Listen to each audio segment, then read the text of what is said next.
ओम श्री गणेशाय नमः। जय श्री बालाजी। मैं सुचिता त्रिपाठी अपने चैनल शाश्वत अष्टयोग में आप सभी का दिल से स्वागत करती हूँ। सिंह राशि वालों के लिए जून का महीना 2025 किस तरह से जाएगा। तो सिंह राशि के जो मालिक बनते हैं सूर्यदेव बनते हैं। सिंह राशि के जातक जो होते हैं बहुत ही मेहनती होते हैं और उनसे गलत बात बर्दाश्त नहीं होती, थोड़े से ईगोइस्टिक होते हैं। अब सूर्य ही जब पूरे प्लानिटरी किंगडम के राजा हैं तो ऑब्वियस सी बात है, राजा जो होते हैं उनको थोड़ी सी गलत बातें बर्दाश्त नहीं होती हैं। बोल चाल में बहुत समझदार होते हैं क्योंकि दूसरे नंबर में उनके बुध की राशि आती है। अब इनका जो जून का महीना है वो कैसा जाने वाला है, जो कि एक राजा की तरह रहना जानते हैं, राजा की तरह अपनी जीवन की हर जिम्मेदारी को भी निभाना जानते हैं। तो इनके जो राशि के मालिक हैं सूर्यदेव दिशा बली होकर, हालांकि हैं शुक्र की राशि में, जो कि उनके लिए मतलब मित्र की राशि नहीं है, लेकिन 10वें घर में सूर्य दिशा बली हो जाते हैं। वहाँ पर वो बुध के साथ मतलब दूसरे घर के स्वामी, धन भाव के स्वामी और एकादश लाभ भाव के स्वामी के साथ सूर्यदेव बैठे हुए हैं। और उसके बाद सूर्यदेव का राशि परिवर्तन जो है वो 15 जून को हो जाएगा। 15 जून को ये सूर्यदेव यहाँ पे गुरुदेव के साथ आ जाएंगे। लग्न में इनके केतु हैं, 7th हाउस में इनके राहु हैं, अष्टम में इनके शनिदेव बैठे हुए हैं। शनिदेव का अष्टम में जाना मतलब इनकी ढैया शुरू हो गई है। तो 2.5 साल तक यहाँ पे शनिदेव रहेंगे, तो 2.5 साल तक इनकी ढैया चलती रहेगी। शुक्र जो कि इनके तीसरे घर के और 10वें घर के स्वामी हैं वो इनके भाग्य भाव में बैठे हुए हैं। और बुध देव जो हैं, बुध इनके राशि के 10th हाउस में 2nd भाव की और एकादश भाव के लॉर्ड के बैठे हुए हैं। मिथुन में चले जाएंगे, ये 6 तारीख को यहाँ पर आ जाएंगे स्वराशि में, और उसके बाद 22 तारीख को कर्क राशि में आ जाएंगे। इनके जो भाग्य के स्वामी बनते हैं केंद्र और त्रिकोण के स्वामी मंगल इस टाइम पे, जिनसे हम साहस और पराक्रम आदि का भी विचार करते हैं, वो कुंडली के 12वें घर में बैठे हैं। तो कैसा रहने वाला है इनका ये महीना। सबसे पहले इनके जो राशि के स्वामी हैं सूर्य 10वें घर में दिशा बली होकर बुध के साथ बैठे हुए हैं। तो नो डाउट स्वास्थ्य इनका ठीक ठाक ही रहने वाला है। छोटी मोटी प्रॉब्लम्स इनको हो सकती है, पेट से रिलेटेड कोई प्रॉब्लम, गैस्ट्रिक से रिलेटेड कोई प्रॉब्लम इनको होने की संभावना बनती है, जिसके लिए इनको 18 महीने तक बच के रहने की ज़रूरत है। इन्हें इस टाइम पे इस तरह से विचार कर सकते हैं कि यहाँ पर केतु बैठे हैं। केतु से जो है 5th नंबर राशि जो इनकी है, लग्न इनकी राशि को ही पीड़ित करते रहेंगे और वहाँ पे राहु का भी एस्पेक्ट रहेगा। तो इसलिए ये कह सकते हैं कि थोड़ा सा यहाँ पे बैठ के शनिदेव इनके खान पान के भाव को भी देखेंगे। इसकी वजह से इन्हें थोड़ा सा सावधान रहने की ज़रूरत है अपने खाने पीने के मामले को। शनिदेव की जो दृष्टि है वो भी 2 नंबर साइन के साथ साथ इनके राशि के लॉर्ड को सूर्यदेव को भी कहीं न कहीं पीड़ित कर रहे हैं। तो जब तक सूर्यदेव यहाँ हैं इन्हें अपने खान पान का विशेष ध्यान रखने की ज़रूरत है। पराक्रम के जो मालिक बनते हैं इनके भाग्येश जो हैं वो इस टाइम पे नीच के होके 12वें घर में बैठे हुए हैं। तो कभी कभी थकान और जैसे हिम्मत नहीं हो रही है जैसी सिचुएशन भी इनको आती होगी। हालांकि इसके बावजूद भी बेहद ही मेहनती और बेहद ही कर्मठ होते हैं। इसके बाद भी ये उठ के खड़े होते हैं और अपनी दिनचर्या को बखूबी बहुत अच्छी तरीके से निभाते हैं। हेल्थ के मामले में इनको पेट से जुड़ी थोड़ी बहुत समस्या होने की संभावना है, जिसके लिए कि मैंने ऐसा कहा कि इन्हें थोड़ा सा संभल के रहने की ज़रूरत है। इनके 5वें और 6ठे भाव के स्वामी शनिदेव जो है 8वें घर में बैठे हुए हैं। तो इसलिए इन्हें कभी कभार कमर दर्द आदि की समस्या, जैसे किसी किसी का आज के टाइम में बैठने का जॉब ज़्यादा होता है, तो इसकी वजह से भी कभी कभी इन्हें ये समस्या देखने को मिल सकती है। हालांकि गुरुदेव जो हैं वो यहाँ पर बैठ के 5 नंबर घर को, 5th हाउस को थोड़ा सा संभालने का प्रयास करेंगे। उसके अलावा गुरु की जो दृष्टि है यहाँ पे तीसरे घर पे रहने के साथ साथ यहाँ पर भी रहेगी और इनके यहाँ पर भी रहेगी, मतलब इनके 7th हाउस पे भी रहेगी। तो गुरु कहीं न कहीं इनको काफ़ी ज़्यादा प्रोटेक्ट कर रहे हैं। 5, 6, 7, 8, 9 तो कहीं न कहीं गुरु इनको काफ़ी प्रोटेक्ट कर रहे हैं, संभालने का प्रयास कर रहे हैं। पर इसके बावजूद भी मैं ये कहूँगी कि खान पान का विशेष ध्यान रखें। मौसम चेंज हो रहा है, इस टाइम पे कभी बहुत ज़्यादा स्वेटिंग हो जाने की वजह से भी कभी कभार थकान जैसी सिचुएशन आ जाती है। अब उसके बाद हेल्थ के बाद बात करेंगे एजुकेशन के जो लॉर्ड बनते हैं वो जुपिटर बनते हैं, गुरुदेव बनते हैं, और गुरुदेव जो है इनकी राशि के पंचमेश हैं। पंचमेश जो है एकादश हाउस में बैठ के अपने ही घर को देख रहे हैं। अब यहाँ पे उनका खुद के घर को देखना और प्लस यहाँ पे अष्टम राशि भी उनकी गुरुदेव की ही राशि पड़ती है। तो कहीं न कहीं अगर रिसर्च, ऑकल्ट साइंस आदि में इंटरेस्ट जागृत हो सकता है, और अगर कि सपोज़ कोई रिसर्च आदि से जुड़ा हुआ काम है या ऑकल्ट साइंस से जुड़ा हुआ कोई काम है, तो ऐसे में ये बहुत बेहतर और अच्छा करेंगे। आजकल जैसे कि सारा इलेक्ट्रॉनिक का ज़माना है और बुध इनके दूसरे के लॉर्ड होकर 10वें घर में बैठे हुए हैं, उस पर शनि का भी एस्पेक्ट आ रहा है। तो कहीं ना कहीं रिसर्च आदि या जैसे सोशल मीडिया या टेलीग्राम, मतलब जो भी अपना ये आजकल का जो टाइम चल रहा है, सोशल मीडिया आदि से जुड़ा हुआ काम जितना भी होता है उसके लिए बुध इनके सेकंड हाउस के कारक बनते हैं, 10वें में बैठे हुए हैं। तो एजुकेशन के मामले में सब कुछ देखें तो काफ़ी बेहतर ही दिखाई दे रहा है। 7, 8, 9, 10 शनिदेव देख रहे हैं, कहीं न कहीं थोड़ा बहुत शनिदेव का इफ़ेक्ट आएगा। जो इफ़ेक्ट ये दर्शाता है शनिदेव का जुपिटर की राशि 5th हाउस पे दृष्टि ये बताती है कि कहीं न कहीं आपको थोड़ा सा डिले होगा, बट बहुत बेस्ट रिजल्ट आप लाने की क्षमता रखते हैं। वैसे भी सिंह राशि के जातक बहुत ज़्यादा मेहनती और बहुत ज़्यादा कर्मठ होते हैं। लव रिलेशन की बात करें तो लव रिलेशन के लिए भी यहाँ पे गुरु की दृष्टि पड़ रही है। जैसा कि आप सभी जानते हैं कि गुरु की दृष्टि में अमृत माना जाता है। अपने खुद की राशि को अगर कोई प्लैनेट देखता है तो उस राशि के बल को बढ़ा देता है, पर उसके साथ साथ शनिदेव की यहाँ पे दृष्टि होना प्लस शुक्र से भी हम लव अफेयर आदि के बारे में विचार करते हैं। तो कहीं न कहीं जिससे कि ये दर्शाता है अब शुक्र अपने से 12वें चले गए हैं और उनकी जो मूल त्रिकोण साइन है उस पर उनकी दृष्टि आ रही है। तो कहीं न कहीं सपोर्ट तो रहेगा, लेकिन आपके मन में केतु आपके लग्न में ही बैठे हुए हैं, राहु का एस्पेक्ट है, एंड गुरु की दृष्टि में भी कहीं न कहीं थोड़ा बहुत तो राहु का असर है ही। तो कहीं न कहीं कभी कभी कन्फ्यूज़न जैसी सिचुएशन बनते बनते रह जाती है। हालांकि सूर्य जो है गुरु के साथ आ जाएंगे 15 तारीख को, और जब सूर्यदेव गुरु के साथ आ जाएंगे वो स्थितियाँ बहुत ही बेहतर होगी। क्यों? क्योंकि आपके राशि के स्वामी और प्लस पंचम भाव के स्वामी दोनों जन मिलके यहाँ पे दृष्टि डालेंगे, तो वो है स्थिति जो है काफ़ी अनुकूल और काफ़ी बेहतर साबित हो सकती है। उसके अलावा मैरिड लाइफ की बात करें तो मैरिड लाइफ में अब आपके 7th हाउस में राहु बैठे हुए हैं, और इसके अलावा शनिदेव आपके अष्टम में बैठे हुए हैं। तो लाइफ पार्टनर को कुछ हेल्थ से जुड़ी समस्या हो सकती है, या ये भी हो सकता है कि आपका जो लाइफ पार्टनर है अपने कार्य में इतना ज़्यादा मशगूल या इतना ज़्यादा व्यस्त हो कि उनको आपको समय देने के लिए समय ना हो।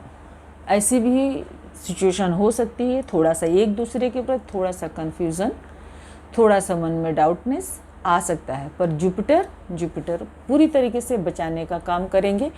अगर के पहले से कोई समस्या चली आ रही है, अगर कोई लड़ाई झगड़ा या कोर्ट केस जैसी स्थिति अगर होगी, तो ऐसे में जब मंगल आपके लग्न में ही आ जाएंगे तो दो प्लैनेट्स का यहाँ पे एस्पेक्ट आना प्लस यहाँ पे सूर्यदेव आएंगे, उसके बाद सिचुएशन ये हो सकती है कि आपको आराम से इन 18 महीनों में डाइवोर्स वगैरह का अगर केस चल रहा है तो आपका मतलब डाइवोर्स भी हो जाने के योग दिखाई देते हैं।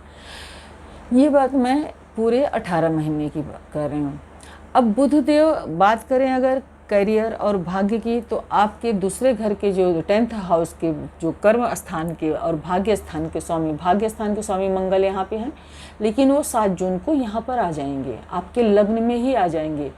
तो एक तो पहले ही केंद्र त्रिकोण के स्वामी हैं, प्लस आपके लग्न में आ जाएंगे। 1st हाउस को भी हम ट्राइन में ही काउंट करते हैं 159। तो अगर कि ये यहाँ पे आ जाएंगे तो यह एक बहुत ही अच्छी स्थिति होगी। शुक्रदेव हालांकि यहाँ पे परिवर्तन करेंगे 28-29 तारीख को, इसलिए शुक्रदेव को मैं यहाँ पे काउंट नहीं करके चल रही हूँ। मंगल 7 जून को ही आपके लग्न में आएंगे। उसके अलावा 6 तारीख को ही बुध यहाँ पर आ जाएंगे। अब बुध और गुरु का एस्पेक्ट आपके भाग्य भाव पर होगा, आपके 5th हाउस पे होगा, प्लस मंगल जो है यहाँ पर बैठ के आपके 7th हाउस को, बिजनेस भाव को देखेंगे। अब मंगल कार्य के लिए अच्छे हैं, लेकिन मैरिड लाइफ के लिए कहते हैं मंगल करे दंगल। तो मंगल की जितने भी क्रूर प्लैनेट्स होते हैं, चाहे वो शनि हो, चाहे वो राहु केतु, सूर्य हो, चाहे मंगल हो, इनकी दृष्टियों में अशुभता होती है। गुरु अगर के अष्टमेश भी होंगे, षष्टेश भी होंगे, तो भी उनकी दृष्टि में अमृत ही होगा। गुरु जो है वो गुरु वाला ही कार्य करेंगे, उनकी दृष्टि में अमृत होगा। आपके पास कोई अगर प्रॉब्लम भी चल रही है तो बचाने का कार्य करते हैं। तो इट मीन्स कि कार्य और व्यवसाय के लिए बहुत अच्छी अनुकूल स्थिति है। अभी सूर्य यहाँ पे हैं, आपके लग्न के जो स्वामी बनते हैं वो आपके कर्म के भाव में बैठे हुए हैं।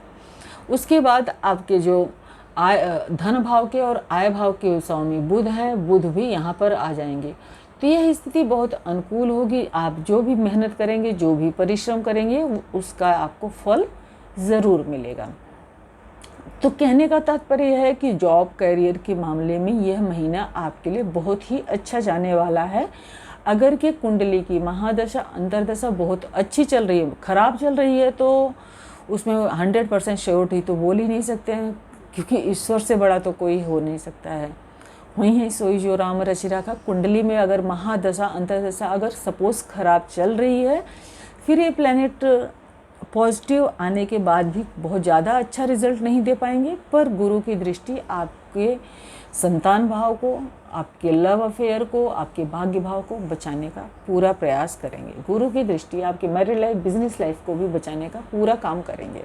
लेकिन आपके धन भाव के स्वामी और आपके आय भाव के स्वामी जब आपके आय भाव में ही आ जाएंगे, और प्लस आपके लग्न के स्वामी भी आपके आय भाव में आ जाएंगी, तो ये स्थितियाँ आपको कहीं न कहीं बहुत ही अच्छी और बेहतर मिलेंगी। तो सब मिलाकर महीना बहुत ही अच्छा है। थोड़ा सा स्वास्थ्य को लेके, खान पान को लेके ध्यान रखने की ज़रूरत है। थोड़ा सा स्किन या गले आदि की से संबंधित अगर कोई परेशानी है, सीने में जलन, एसिडिटी आदि की समस्या है, तो थोड़ा सा अपने खाने पीने में परहेज़ रखने की ज़रूरत है। थोड़ा सा ड्राइविंग वगैरह करते टाइम शनि आपके अष्टम 7th के लॉर्ड होके अष्टम में है, थोड़ा सा सावधान रखने की ज़रूरत है आपको, क्योंकि उनकी जो दृष्टि है वो 10th हाउस में पड़ रही है। कहीं न कहीं वो आपके लग्न को भी जो है लग्नेश राशि के जो स्वामी हैं सूर्यदेव को भी 15 तारीख तक पीड़ित करते रहेंगे। तो इसलिए थोड़ा सा आपको उसके लिए भी संभल के चलने की ज़रूरत है। छोटी मोटी यात्रा के योग बनते हैं। आपके 3rd हाउस के जो लॉर्ड हैं वो आपके 9th हाउस में बैठे हैं, तो छोटी मोटी यात्रा के योग भी दिखाई देते हैं। फादर को कोई टेंशन या फादर की हेल्थ में थोड़ा बहुत ऊपर नीचे होने की संभावना बनती है, तो उनके हेल्थ का और लाइफ पार्टनर के हेल्थ का विशेष ध्यान रखें। आज के लिए बस इतना ही। मंगल जब लग्न में आएंगे तो उस टाइम पे आपको सर दर्द से जुड़ी समस्या और पेट से जुड़ी समस्या का भी ध्यान रखना है। बात करेंगे जब आपकी चंद्रमा जो है 6th हाउस में रहेंगे 13, 14 और 15 तारीख को। तो 13, 14 और 15 तारीख को चंद्रमा का यहाँ पे आना आपको कहीं ना कहीं मेंटल टेंशन या कोई भी छोटी मोटी बीमारी आदि आपको परेशान कर सकती है। उसके बाद शनिदेव जब यहाँ पर चंद्रदेव जब यहाँ पे आएंगे 18 और 19 तारीख को, तो यहाँ पर उनकी जो स्थिति है वो शनि के साथ होगी। तो यह स्थिति भी थोड़ा बहुत टेंशन, फैमिली टेंशन आदि को दर्शाने का कार्य करती है। उसके बाद चंद्रमा आपके 26, 27, 28 तारीख को तो कुंडली के 12वें भाव में आ जाएंगे। और जब वहाँ पे 26, 27, 28 को आएंगे, उससे पहले ही मंगल वहाँ से हट चुके होंगे। पर चंद्रमा का वहाँ पे भी जाना आपकी नींद हराम कर सकती है। रात को नींद ना आना, डिप्रेशन जैसा, मन में एंजाइटी, घबराहट, परेशानी आदि जैसी समस्या से आप उस टाइम पे जूझ सकते हैं। तो थोड़ा बहुत इसके लिए आपको बचाव करके रखने की ज़रूरत है, थोड़ा सा पहले से ही समझ के रखने की ज़रूरत है कि ये 2-4 दिन जो है महीने के ऊपर नीचे होते हैं। सभी टाइम एक जैसा नहीं होता, ऊपर नीचे थोड़ा बहुत तो सभी की लाइफ में चलता है। गंगा दशहरा जो है 5 जून को है, एकादशी 6 जून को है, निर्जला एकादशी इसको बोलते हैं। प्रदोष 8 तारीख को है, पूर्णिमा व्रत जो है और वट सावित्री व्रत 10 जून को है, एकादशी 21 तारीख को है और प्रदोष का व्रत दूसरा जो है वो 23 जून को और अमावस्या 25 जून को। तो अगर घर में संतान से जुड़ी कोई समस्या चल रही है या संतान कोई एजुकेशन के मामले में थोड़ा बहुत इधर उधर मन में मतलब कन्फ्यूज़न या टेंशन जैसी सिचुएशन है, तो एक नारियल लेना है, एंटी क्लॉकवाइज पूरी फैमिली के सर से 7 बार घुमा के उसको चलते हुए जल में प्रवाहित कर देना है या शिव जी के पास रख देना है और एक घी का दिया जला के पूर्णिमा और अमावस्या वाले दिन घर के दरवाजे पे या तुलसी के पौधे के नीचे रखने से कई सारे मैटर्स में प्रॉब्लम्स दूर होती हैं। संतान से जुड़ी कोई समस्या है, घर में कोई बीमारी चल रही है, तो इन सब चीज़ों के लिए यह एक रामबाण उपाय है। अब मैं ये नहीं कह सकती कि 2 दिन यहाँ दिया जलाओ तो चमत्कार हो जाएगा या 2 दिन वहाँ दिया जलाओ तो चमत्कार हो जाएगा।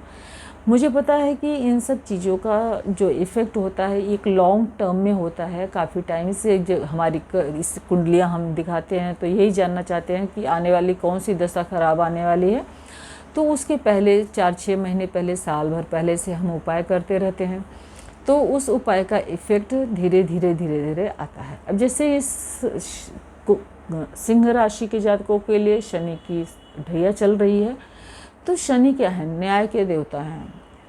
प्लैनेट्स कोई बुरे नहीं होते हैं।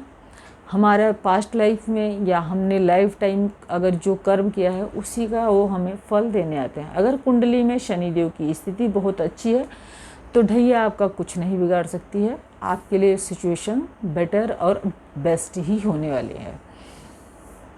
इसके अलावा अगर के उपाय के तौर पे देखें तो हनुमान चालीसा का पाठ, आप हनुमान जी जो हैं वो आपके भाग्येश बनते हैं, भाग्य के स्वामी हैं। तो हनुमान चालीसा का पाठ आपको नियमित तौर से करना है। श्री हरि विष्णु सहस्त्रनाम अगर कर सकते हैं तो बेहतर है। अगर विष्णु सहस्त्रनाम नहीं कर सकते हैं तो ओम नमो भगवते वासुदेवाय मंत्र, क्योंकि वो आपके पंचमेश है, एकादश हाउस में बैठे हुए हैं और 5th हाउस के आपको देख रहे हैं। इसके अलावा आपके राशि के जो स्वामी सूर्यदेव हैं, उगते हुए सूर्य को जल चढ़ाना ओम आदित्याय नमः बोलकर बहुत ही लाभदायक होता है। तो आपको ये 3 छोटे छोटे उपाय करना है। अगर वीडियो पसंद आए तो प्लीज़ वीडियो को लाइक करें, चैनल को सब्सक्राइब करें, अपने फ्रेंड्स और रिलेटिव्स के साथ भी शेयर करें। सब उन्हें भी पता चले कि सिंह राशि के जातकों का जून का महीना अच्छा जाने वाला है, अगर उनकी कुंडली का महादशा अंतर्दशा अच्छा चल रहा है तो प्लीज़ अगर वीडियो पसंद आई हो तो वीडियो को लाइक करें, चैनल को सब्सक्राइब करें एंड बेल आइकन भी ज़रूर दबा दें ताकि आगे आने वाली जो वीडियो होती हैं उनकी नोटिफिकेशन भी आपको मिलती रहे। श्री हरि विष्णु आप सभी का कल्याण करें। आप सभी का बहुत बहुत धन्यवाद।